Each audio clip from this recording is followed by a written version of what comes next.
Welcome back to my YouTube channel unique classes. आज हम करेंगे क्लास 12 की पॉलिटिकल साइंस के रिपीटेड क्वेश्चन या फिर कहा जाए मोस्ट रिपीटेड क्वेश्चन जो सीबीएसई बोर्ड में बहुत बार पूछे गए हैं और जिनके चांसेस इस बोर्ड एग्जाम में भी आने के हैं।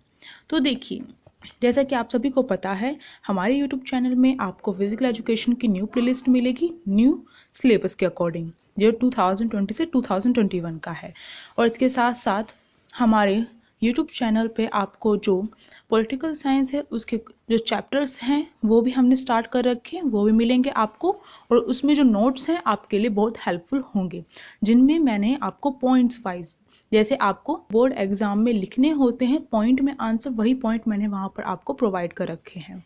और ये जो सीरीज़ है ये आपकी है मोस्ट रिपीटेड क्वेश्चन की पोल साइंस की। तो देखिए, इसके साथ साथ हमारे चैनल पे आपको इकोनॉमिक्स जो हैं उनके चैप्टर्स प्रोवाइड हैं, और उसके साथ साथ हमारे चैनल पर आपको हिंदी का जो सिलेबस है वो भी आपका कवर है।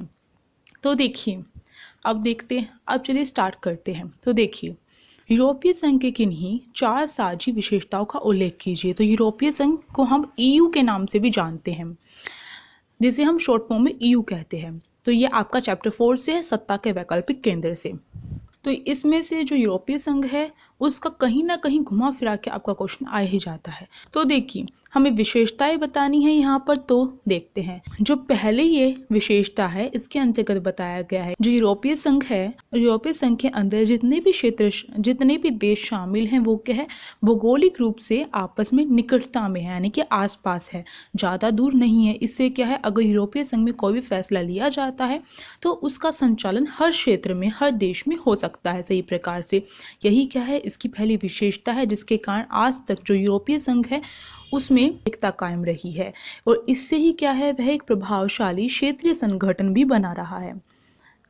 अब देखिए, सेकंड विशेषता है, हम कह सकते हैं कि यूरोपीय संघ के अंदर क्या है, सहयोग की नीति है। सहयोग की नीति का मतलब है, यूरोपीय संघ के अंदर जितने भी देश शामिल हैं वो आपस में क्या करते हैं, आपस में सहयोग करते हैं एक दूसरे का। यूरोपीय संघ है उसने अपना लंबा इतिहास देखा है, अपने इतिहास से उन्होंने यह सीख प्राप्त की है कि अगर हमें समृद्धि और विकास प्राप्त करना है तो इसके लिए टकराव, संघर्ष और युद्ध नहीं होना चाहिए, बल्कि क्षेत्रीय शांति की आवश्यकता है और सहयोग की आवश्यकता है। इसके बिना कोई भी, चाहे वह देश हो चाहे वह संघ हो, वह समृद्धि और विकास हासिल नहीं कर सकता है। इसीलिए जो यूरोपीय संघ है वो क्या करता है, क्षेत्रीय शांति और सहयोग को महत्वपूर्ण रखता है अपने अंदर, जिससे वह टकराव, संघर्ष और विनाशकारी युद्ध सभी से बचा रहता है। तो अगली विशेषता यूरोपीय संघ की देखिए तो ये हो सकती है कि जो यूरोपीय संघ है, जैसे कि अभी हमारा जो विश्व है उसमें क्या है, एक ध्रुवीय विश्व हो गया है। एक ध्रुवीय विश्व का मतलब होता है कि एक ही शक्ति कायम होती है, एक ही महाशक्ति होती है। जैसे कि 1945 के बाद क्या था, 2 महाशक्तियां थी, यूएसए और यूएसएसआर। परंतु जब यूएसएसआर का विघटन हो गया तो उसके बाद एक ही महाशक्ति रही, अमेरिका।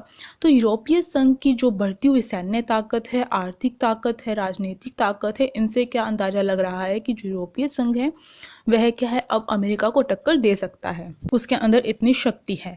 और इसके लिए जो यूरोपीय संघ है वो भी जागरूक हो गया है, क्योंकि यूरोपीय संघ को अब पता चल गया है केवल संघ बनाने से कुछ नहीं होगा, उसे क्या करना होगा, उसे सुदृढ़ और परस्पर हितों की कुर्बानी करनी होगी, जिससे कि वह आने वाले समय में जो अमेरिका है या फिर रूस कहें या फिर जो चीन है, जो उभरती हुई शक्तियां दिख रही है, उनसे क्या कर सकेगा, टक्कर ले सकेगा और उनके सामने उसे घुटने नहीं टेकने पड़ेंगे। महाशक्ति के किसी फैसले के आगे उसे झुकना नहीं पड़ेगा, वह इतना मजबूत खड़ा हो सकता है। इन सभी को देखते हुए जो यूरोपीय संघ है वो और ज़्यादा सुदृढ़ होता जा रहा है और ताकतवर होता जा रहा है।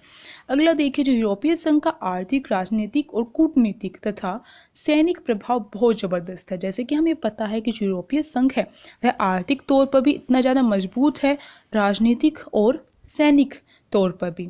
अब एक एक करके इन तीनों के बारे में देखते हैं, किस प्रकार से यूरोपीय संघ इन तीनों में इतना ज़्यादा मजबूत है। 2005 में जो यूरोपीय संघ है ये दुनिया की सबसे बड़ी अर्थव्यवस्था थी। अगर इसका जीडीपी देखा जाए, सकल घरेलू उत्पाद, तो वह 12,000 अरब डॉलर से भी क्या है, थोड़ा सा ज़्यादा था। तो इससे क्या है, इससे वह अगर इसकी तुलना हम अमेरिका से करें तो अमेरिका से भी यूरोपीय संघ की जो जीडीपी है वो क्या थी, अधिक थी। तो इसका मतलब क्या है, वह आर्थिक रूप से जो है अमेरिका से काफ़ी आगे निकल चुका है। और इसकी जो मुद्रा यूरो है वह क्या है, अमेरिकी डॉलर के लिए खतरा बन चुकी है। तो ये भी एक पॉइंट है जिससे हमें पता चलता है कि जो यूरोपीय संघ है वो क्या है, अमेरिका से भी आगे निकल चुका है, या फिर कहा जाए आने वाले समय में निकल सकता है। आप देखेंगे जो फोर्थ वाला पॉइंट है इसमें आपको कई विशेषताएं बताई गई है, जैसे कि यूरो अमेरिकी डॉलर के लिए खतरा, ये विशेषता हो सकती है। दूसरा, 2005 में दुनिया की सबसे बड़ी अर्थव्यवस्था, ये भी हो सकता है इसका पॉइंट यहाँ से लेकर यहाँ तक का। और यूरो अमेरिकी डॉलर के लिए खतरा, ये सेकंड पॉइंट हो सकता है। इसके साथ साथ विश्व व्यापार यानी कि WTO में हिस्सेदारी अमेरिका से 3 गुना ज़्यादा, तो ये भी क्या है, इसकी विशेषता के अंदर ही आएगा। तो या तो आप क्या कर सकते हैं, इनकी विशेषताओं को मिक्स करके लिख सकते हैं जैसे कि यहाँ पर लिखा हुआ है, या फिर अगर आपको अपने पॉइंट्स बनाने हैं तो इन विशेषताओं का पॉइंट्स में लिख सकते हैं, जिससे कि आपका आंसर और बेटर होगा। जैसे कि मैंने चैप्टर 4 की जो पॉलिटिकल साइंस की वीडियो बनाई है उसमें मैंने पॉइंट वाइज पॉइंट बनाकर और उन्हें एक्सप्लेन किया। यहाँ पर तो आपको क्या है, एक पैराग्राफ में कई विशेषताएं बता दी गई है, पर आप कई विशेषता एक ही पैराग्राफ में लिखेंगे तो आपके पॉइंट्स कम पड़ जाएंगे, इसीलिए आपको पॉइंट्स चाहिए। तो देखिए, विश्व व्यापार संगठन में यानी कि WTO में जो यूरोपीय संघ है उसकी अमेरिका से भी 3 गुना ज़्यादा क्या है, हिस्सेदारी है। और इसके चलते अब क्या है, वह अमेरिका और चीन से पूरी धोस के साथ बात करता है, यानी कि पूरे एटीट्यूड में बात करता है। ऐसा नहीं है कि वह उनके सामने शर्मिंदा होता है या फिर उनसे डरता है, वह पूरी धोस के साथ उनसे बात करता है। इसका कारण यही है। और इसके साथ साथ मैं यूरोपीय संघ की कुछ और विशेषताएं आपको बताऊं जो यहाँ पर नहीं लिखी हुई है, तो उसमें आ सकता है कि जो यूरोपीय संघ है वह परमाणु संपन्न भी है। अब परमाणु संपन्न कैसे है, जो यूरोपीय संघ में शामिल जो दो देश हैं जिनका नाम क्या है, ब्रिटेन और फ्रांस, उनके पास क्या है, परमाणु संपन्न है वह, और उनके पास परमाणु हथियार हैं। अगर बात की जाए कितने हैं, तो लगभग 550 की संख्या में उनके पास जो परमाणु हथियार है वो उनकी जखीरों में है। इसके साथ साथ जो यूरोपीय संघ है उसकी और विशेषता की बात की जाए तो यह कह सकते हैं कि सुरक्षा परिषद के स्थायी सदस्य और अस्थायी सदस्य, जो यूरोपीय संघ है उसके काफ़ी सदस्य सुरक्षा परिषद में भी हैं, चाहे वह स्थायी सदस्यता हो चाहे वह अस्थायी सदस्यता हो। स्थायी सदस्यता में जो ब्रिटेन और फ्रांस है वो क्या स्थायी सदस्य हैं यूरोपीय संघ के। इससे भी क्या है, यूरोपीय संघ की जो साझी विशेषता है वो हमें प्राप्त होती है। साझी विशेषता का मतलब है कि हमें यूरोपीय संघ की जितनी भी विशेषताएं हमें यहाँ पर बतानी है। साझी मतलब मिला हुआ होता है, और यूरोपीय संघ क्या है, वो एक संघ है, जो काफ़ी देशों का मिला हुआ एक संघ है, तो उनकी विशेषताएं हमें यहाँ पर बतानी है। ये 4 नंबर में था इसलिए यहाँ पर 4 पॉइंट हैं।